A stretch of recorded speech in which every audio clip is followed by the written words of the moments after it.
নমস্কাৰ, জয় হিন্দ। আপোনালোকে চাই আছে মোৰ ইউটিউব চেনেল মেৰাজুল ফিটনেছ। আজি মই আপোনালোকৰ লগত কথা পাতিম খেল মহাৰণৰ বিষয়ে, খেল মহাৰণৰ বেনিফিটসমূহৰ বিষয়ে, খেল মহাৰণ কি তাৰ বিষয়ে মই আজি কথা পাতিম। তো তেন্তে বলক আজি ভিডিঅ'টো আমি আৰম্ভ কৰোঁ। হয়, আপোনালোকে ঠিকেই শুনিছে, খেল মহাৰণ।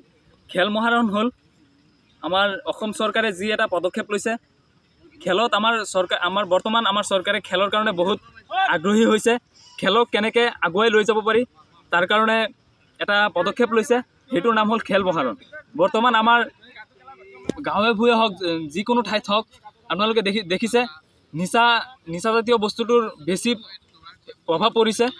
তাৰ কাৰণে এইটো কেনেকৈ নাইকিয়া কৰিব পাৰি তাৰ কাৰণে আমাৰ অসম চৰকাৰে এটা পদক্ষেপ লৈছে, সেইটো পদক্ষেপ হৈছে খেল মহাৰণ।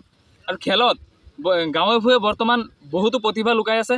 এই প্ৰতিভা কেনেকৈ আগবঢ়াই লৈ যাব পাৰে তাৰ কাৰণে অসম চৰকাৰে এটা পদক্ষেপ লৈছে, সেইটোৱে হ'ল খেল মহাৰণ। খেল মহাৰণত আৰু কেইটামান কথা আছে। খেল মহাৰণৰ বহুতো বেনিফিট আছে। মই আপোনালোকক সেইকাৰণেই কৈ আছোঁ, আপোনালোকে খেল মহাৰণ খেলিবলৈ হ'লে, খেল মহাৰণ আপোনালোকে যদি খেলিব বিচাৰে, আপুনিও যদি ইণ্টাৰেষ্ট হয়, তাৰ কাৰণে আপোনালোকে বহুকেইটা গেম আছে তাত।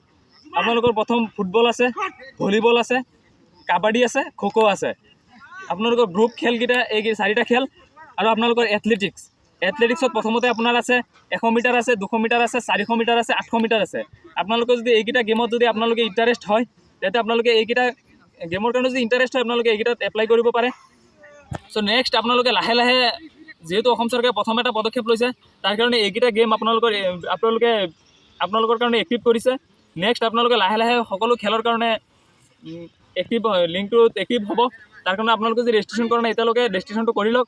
নেক্সট হ'ল খেল মহাৰণ কি। এতিয়া বহুতেই সুধিব গেমটো কেনেকুৱা ধৰণে হ'ব। হয়, আপোনালোকে ঠিকেই শুনিছে। প্ৰথমতে আপোনালোকৰ হ'ব ৱাৰ্ডত হ'ব, তাৰপিছত পঞ্চায়তত হ'ব। প্ৰথমতে পঞ্চায়তত হ'ব। পঞ্চায়তৰ পৰা আপোনাৰ ব্লকত যাব, ব্লকৰ পৰা আপোনাৰ সমষ্টিত যাব, সমষ্টিৰ পৰাহে আপোনাৰ ডিষ্ট্ৰিক্টত যাব, আপোনাৰ ডিষ্ট্ৰিক্টৰ পৰা আপোনালোকে ষ্টেটত যাব, ষ্টেটত এনেকুৱা ধৰণে আপোনালোকৰ গৈ থাকিব, প্ৰচেছটো গৈ থাকিব। আগতে কি হৈছিলে, আপোনালোকৰ যিসকলে খেলিব পাৰিছিলে, অলপ খেলিব পাৰিছিলে, আৰু যদি চিনাকি আছিলে তেতিয়াহ'লে তেখেতৰ থ্ৰু দি গৈ পেলাই একদম চিধাকৈ খেলি দিব পাৰিছে। তেখেতে খেলিব পাৰক চা নাপাৰক, অলপ লিংক বুলি ক'ব লাগিব, তেখেতলোকৰ যে লিংক আছিলে তেতিয়াহ'লে আপোনাৰ ডাইৰেক্টলি চান্স পাই গৈছিলে।